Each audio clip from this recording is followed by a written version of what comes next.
Pernah dengar istilah pH? Nah, pH itu tingkat keasaman atau kebasaan. Di pertanian, pH tanah dan air harus pas banget biar tanaman bisa tumbuh optimal dan menyerap nutrisi.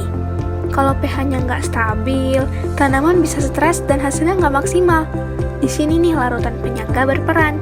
Larutan penyangga ini ibarat penjaga yang bisa menjaga pH tetap stabil meski ada perubahan kecil. Nah, berikut ini merupakan contoh-contoh larutan penyangga di bidang pertanian.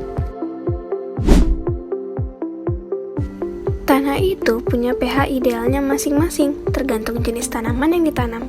Nah, kalau pH-nya terlalu asam atau terlalu basa, nutrisi di tanah kayak nitrogen, fosfor, atau kalium itu jadi susah diserap sama akar tanaman. Akibatnya, tanaman bisa kerdil, daunnya kering, atau bahkan mati.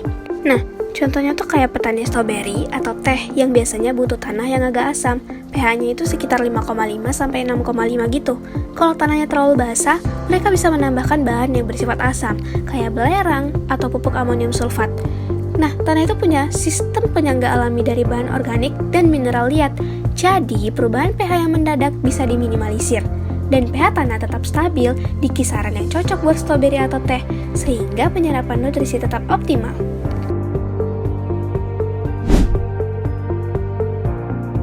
Di sistem pertanian tanpa tanah kayak hidroponik atau aquaponik, tanaman hidup di larutan nutrisi.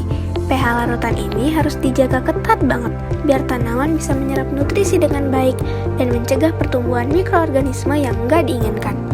Contohnya itu kayak tanaman selada di sistem hidroponik.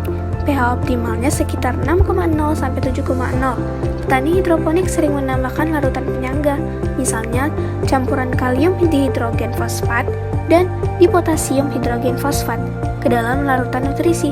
Larutan penyangga ini akan menjaga pH tetap stabil di rentang itu, meskipun ada penambahan nutrisi atau hasil metabolisme tanaman yang bisa mengubah pH. Jadi, selada bisa tumbuh subur dan sehat. Banyak pestisida dan herbisida bekerja paling efektif pada pH tertentu. Kalau pH larutan semprotnya nggak pas, efektivitasnya bisa menurun atau malah jadi beracun buat tanaman. Contohnya itu beberapa jenis fungisida atau pembasmi jamur butuh pH sedikit asam biar optimal. Petani bisa menambahkan agen penyangga ke dalam tangki semprot mereka saat mencampurkan fungisida. Ini memastikan bahwa pH larutan semprot tetap di kisaran yang direkomendasikan produsen, sehingga fungisida bekerja maksimal melawan hama jamur tanpa merusak tanaman.